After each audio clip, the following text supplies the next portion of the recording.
Bonjour à tous. Donc on va faire défiler peut-être ce petit PowerPoint. Voilà. La transition énergétique nous oblige à modifier nos modes de déplacement. On passe du thermique à l'électrique et très rapidement. Ce qu'on peut voir concernant les batteries, il faut noter que la plupart des modèles de véhicules électriques qu'offrent les fabricants vont bien au-delà des 65 km/h indiqués actuellement. Oui, parce que l'année dernière, on avait eu une interrogation. On se demandait si la mobilité électrique, c'était pas un truc pour bobos parisiens, etc. Et qu'est-ce que ça venait faire en milieu rural? Voilà. Et en fait, toutes les études qui sont faites ici par le syndicat, mais aussi sur d'autres territoires, montrent que voilà, ça colle tout à fait au milieu rural. L'autonomie des véhicules électriques, on est à plus de 110 militent pour le biométhane, mais voilà. vous, c'est pour le véhicule électrique, correspondent à ce qui est fait par 85% des Français. Et donc, sur un territoire, même rural, où il n'y a pas forcément une borne de charge à tous les carrefours, ça fonctionne. Tout à fait. Il faut noter aussi que la possibilité pour une commune d'acheter ou de louer un véhicule destiné à être proposé en autopartage est un complément à notre déploiement de bornes actuellement au niveau du syndicat.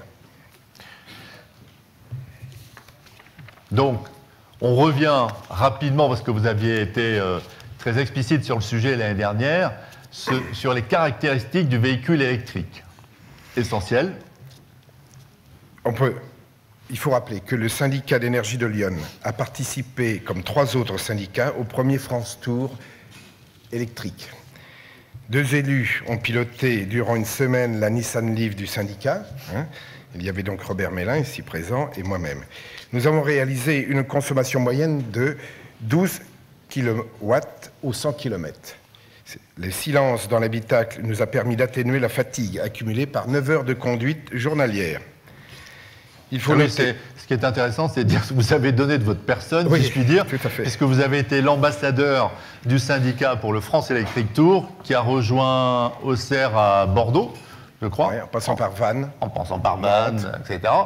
Et donc là, vous avez pu éprouver les qualités du véhicule électrique. Tout à fait. Et cette façon de conduire, ce qu'on appelle l'éco-conduite, transforme l'utilisateur d'un véhicule électrique. Il devient prévenant, il utilise la décélération pour recharger ses batteries, le frein moteur est constamment sollicité, il anticipe ses actions. Il est à signaler que lorsque l'on intervient pour sécuriser la sortie des écoles, ça je parle au niveau des communes, ou lorsque l'on ouvre la voie lors d'une retraite au flambeau, par exemple, oui, l'absence de fumée d'échappement est essentielle. Il faut penser à nos enfants, parce que très souvent, on voit à la sortie des écoles des véhicules. Voilà. Un véhicule, le véhicule du syndicat, qui est d'ailleurs aux couleurs du syndicat. Est-ce que les maires qui sont là peuvent vous appeler et puis venir essayer le véhicule, tout simplement, pour se rendre compte? Parce qu'on en parle et puis on ne sait pas trop si c'est agréable. Nous avons au syndicat 2 types de véhicules, une Zoé de chez Renault et une Nissan Leaf de chez Nissan. Et puis j'ai mon véhicule personnel, vous pouvez essayer. Même votre véhicule personnel. Tout à fait. Moi, vous roulez avec un électrique, véhicule électrique, je roule tous les jours avec un véhicule électrique. Donc n'hésitez pas. Non, je suis désolé. Vous appelez Rémi Clérin, il vous fera faire un petit tour de véhicule électrique. Schéma numéro 3. Donc on revient sur la construction de votre schéma qui avait été présenté en 2014. Tout à fait. Et donc c'est un schéma, ce qui est intéressant, c'est que vous aviez mis l'accent sur la continuité territoriale, parce qu'une fois qu'on a un véhicule électrique, il faut pouvoir se recharger un peu partout. Tout ça parrainé par l'ADEME. Il faut remarquer que l'État, via l'ADEME, a largement contribué à la réalisation de notre schéma de déploiement. Nous tenons à les remercier. Mais rien ne n'aurait pu se réaliser sans la volonté politique et l'obstination de notre président Jean-Noël Laury, que je félicite. Sans lui, il n'y aurait rien eu. Alors, ensuite, qui paie quoi? Parce que ça a un coût. Et ça intéresse évidemment les maires les communes. Qui ont déjà candidaté pour accueillir une ou plusieurs bornes, et puis il y en a d'autres qui vont venir. Et donc il y a 2 types de bornes, borne de charge accélérée, borne de charge rapide. Vous avez pu voir à l'extérieur la borne Efitec, qui est la borne rapide pour nous. Vous avez en photo les bornes de recharge accélérées. C'est ce type de borne qui était retenu au niveau Bourgogne. Et la borne de charge rapide qui est sur la droite. On a donc 137 bornes de type Pinter en mode accéléré de 22 kVA. Et on aura 20 bornes de type EFA7 en mode rapide de 43 kVA.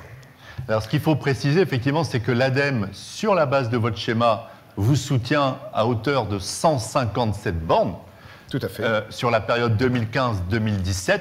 Donc, c'est une montée en puissance progressive.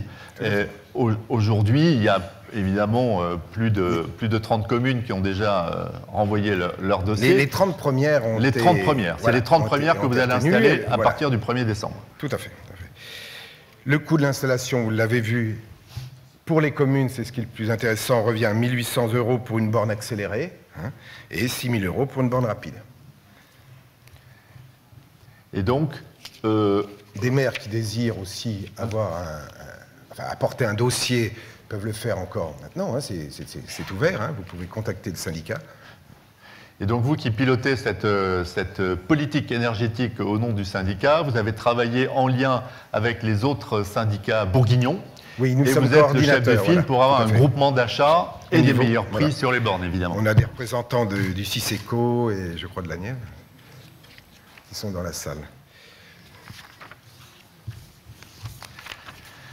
Alors, vous commencez donc les travaux le 1er décembre de cette année.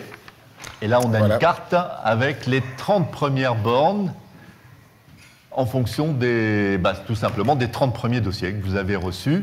Voilà. Et donc, on voit à la fois les bleus ciel, c'est les bornes de charge accélérées, les bleus foncés, les bornes de charge rapide, et puis il y a un endroit, mais qui est... la commune de Migène. Ouais. Migène, ça c'est... Parce que vous avez des bureaux. Nous avons les bureaux aussi, les bureaux annexes du syndicat. Et là, il y a la possibilité d'avoir... Nous avons décidé de mettre une borne de recharge rapide au syndicat, donc accessible jour et nuit. Au grand public. Voilà, au grand public, bien sûr. Et je pense que la commune de Migène va mettre aussi une borne accélérée en centre-ville. Donc ce qui est intéressant de voir, c'est que déjà, avec 30 bornes, vous avez un maillage intéressant du territoire, puisque l'autonomie actuellement des batteries, c'est 130 km, 120, 130 ? Oui, 125 km ça en moyenne. Partons même sur 120. Dans tous les cas, on peut partir tranquillement dans Lyon pour aller travailler de Avallon à Auxerre, de Auxerre à Sens, etc.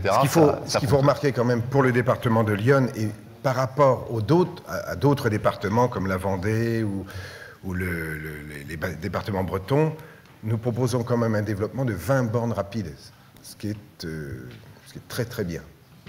Beaucoup de départements n'ont pas ce tel développement.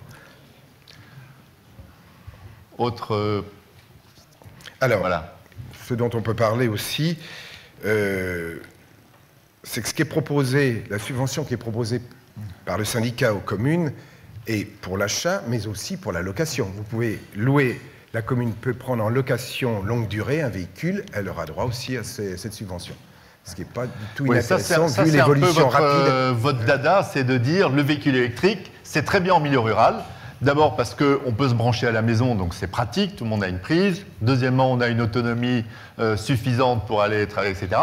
Et en parlant aux maires qui sont en face de vous, on peut avoir un véhicule électrique municipal qui peut être double fonction, véhicule électrique municipal et ou en double partage. En autopartage, voilà. En autopartage, en autopartage pour les habitants de la commune. Comme on le voit très souvent, des gens seuls n'ont pas de véhicule, ou le mari travaille, il y a un seul véhicule dans le couple, l'épouse a besoin de se rendre à une pharmacie, chez le médecin, et il faut toujours demander à Pierre-Paul Jacques, bon ça va bien un peu, après on n'ose plus, ou alors lors d'un décès on se retrouve seul, voilà. Donc c'est une possibilité qui peut être donnée aux communes d'avoir soit le véhicule municipal électrique qui, aux heures où il n'est pas utilisé par l'employé ou quelqu'un de la commune, laissé en autopartage, ou aussi un véhicule dédié à l'autopartage. Ça peut être ça aussi, le véhicule est là, sur place, et puis les gens suivront des méthodes d'abonnement, de carte. Si je suis un maire et que je veux me lancer dans le véhicule électrique et que je veux bénéficier de la subvention du syndicat de 2 700 €, comment je fais? Je vous contacte? Bien sûr, bien sûr. Et ensuite, le premier dossier... contact au niveau du syndicat, et puis les choses vont très vite, hein, D'accord. sans problème. Et alors, autre évolution possible, indépendamment du véhicule électrique municipal, du véhicule électrique municipal en autopartage, c'est le totem. Voilà, ce que vous appelez le totem qui va à côté de la borne. C'est rendre ces bornes de service, et entre guillemets, intelligentes. C'est-à-dire, on peut proposer, pour les communes qui le désirent, ce totem un peu multifonction, avec un écran tactile, un raccordement Wi-Fi qui permet à un commercial qui s'arrête pour recharger dans le village. Il est intervenu dans une société qui se trouve au même endroit, et il s'installe, il recharge son véhicule, en même temps il travaille. Ce totem peut être équipé d'une imprimante. On peut très bien faire une réservation de cantine scolaire pour un enfant, en passant, voilà. On pourrait mettre des informations touristiques aussi. Des informations, tout etc., est possible. Réserver une place de cinéma si on le désire. Voilà. Bon, là, et le totem, là, c'est quelque chose qui existe déjà ou c'est un projet oui. Il était retenu dans notre schéma. Et dans le cadre de l'appel d'offres, c'est voilà, retenu. Tout à fait. Et il est proposé pour un montant avoisinant les 3 500 €. Pas plus, à peu près, dans cette gamme-là. C'est un plus. Est-ce qu'il y a des interrogations, des demandes, Monsieur le Président, au premier rang? Est-ce qu'il peut y avoir un micro, s'il vous plaît, mademoiselle? Sur la mobilité électrique dans Lyon. Merci, je voudrais simplement compléter le propos de Rémi sur les totems. Effectivement, les totems, c'est un peu une nouveauté que nous avons voulu mettre au service de la collectivité. Pourquoi? Parce que les bornes sont d'abord et avant tout des bornes qui vont travailler dans une certaine péréquation au niveau territorial, puisque ce sont plutôt les gens de passage qui se raccorderont. Bien sûr, les locaux auront la priorité, mais les gens qui sont d'une commune autre, mais qui s'apercevront qu'il manque quelques kilomètres, s'arrêteront à ces bornes et tout. Et nous avons voulu apporter une plus-value, si je puis dire, aux collectivités qui jouent le jeu de la borne, et par ce totem permettra de faire passer des informations communales, globalement, mais ça pourrait être aussi, et ça je m'adresse aux présidents de communautés de communes qui sont dans la salle, ça pourrait être aussi un relais pour les communautés de communes. Si les communautés de communes voulaient s'associer à la dynamique communale pour la pose de ces bornes, peut-être en apportant un fonds de concours, ça permettrait aussi de mettre en avant toute la particularité de ces communautés de communes, leur schéma touristique, leur schéma culturel, enfin tout ce qui fonctionne, les déchets et autres. Voilà, ça peut être une borne de données pour permettre à la ruralité d'être un véritable acteur sur le territoire départemental. Des questions, des interrogations sur le financement, sur la technique, sur les qualités du véhicule électrique? J'ajoute que le totem sera également financé par la collectivité, n'aura que 20% à mettre pour le totem. Voilà, donc Thierry Brossier, voilà, je suis ici. Donc je suis président de l'association régionale Bourgogne Mobilité Électrique, qui va devenir Bourgogne-Franche-Comté Mobilité Électrique. Donc je voudrais tout d'abord remercier le SDY d'être membre de notre association depuis 2 ans maintenant. Nous sommes maintenant 52 membres sur le territoire, des collectivités locales, des grands groupes, des associations aussi, du handisport, etc. Toute forme de mobilité. Nous avons le soutien de l'ADEME et de l'ADREAL que je remercie au passage. Alors je voudrais souligner en fait le caractère pionnier de la démarche qui nous est présentée aujourd'hui par Rémi Clérin. Sur 3 points. D'abord, le premier, c'est qu'effectivement, vous menez une démarche d'ampleur, 157 bornes en 2 ans. Ça veut dire que vous avez fait le choix de déployer effectivement un service public finalement, et donc d'aménagement du territoire, en tous les cas, qui répond à cette mobilité électrique. Le deuxième, c'est que vous avez choisi de mettre des bornes de recharge rapide, une vingtaine, c'est ce que vous avez annoncé. Et là, je tiens simplement à dire que ça correspond bien à l'attente des électromobilistes. Tout à fait. Alors, M. Clérin en est un, j'en suis un également, à titre personnel aussi.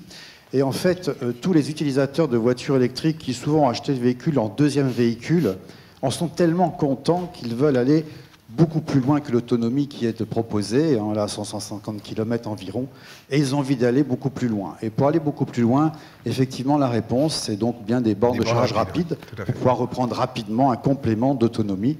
Et donc, ça répond bien c'est ce aux que besoins la semaine passée, lors d'itinérance. du Tour de France électrique, C'est ce que vous avez utilisé la nous a semaine donné dernière. comme réponse. Oui. Absolument. Et c'est ce que nous avions mis en œuvre, d'ailleurs, dans un caractère démonstratif, l'année dernière, dans notre premier Tour de Bourgogne, qui avait fait étape à Auxerre également. On avait une borne de charge rapide, et là, le seul moyen, c'était de l'avoir dans un camion, de la descendre, de la brancher, de la remonter, etc., etc. On l'a promené. On a fait la démonstration, au fond, qu'avec des bornes de charge rapide, on pouvait faire de l'itinérance. C'était d'ailleurs une des recommandations du schéma régional auquel vous avez fait référence et auquel on a tous participé. Et puis le troisième point, et je serai rapide, donc c'est effectivement, je note cette aide pour les collectivités locales de 2 700 €. Donc là aussi, vous êtes tout à fait pionnier. Et donc voilà, un véhicule électrique, c'est pas de pot d'échappement, donc c'est 0 CO2, 0 particules, 0 tout. Donc ça a particulièrement de l'intérêt. Les émissions de CO2 dans le domaine des transports, c'est les 3/4, ce sont les petits véhicules. Donc on voit que toute la pertinence de votre démarche. D'autres projets sont en cours de déploiement. Des constructeurs comme Nissan sont très impliqués. On a aussi le projet Corridor qui est porté par EDF, qui cette fois, lui, installe des bornes de charge sur les autoroutes. Oui. Et c'est en cours. Et il y en a dans Lyon aussi. Donc tous ces projets, toutes ces démarches, grâce à ces porteurs de projets qui investissent, qui s'engagent, eh bien, c'est bon pour le développement de la mobilité électrique et c'est bon pour notre association aussi, puisque ça apporte de la crédibilité à nos propos et ça nous encourage qu'à poursuivre notre démarche pédagogique et à l'amplifier. Donc, bravo à vous. Merci. Merci, monsieur. D'autres questions, interrogations? Non? Rémi Clérin, je vous remercie beaucoup. Merci. Merci. Et merci à vous. Au revoir.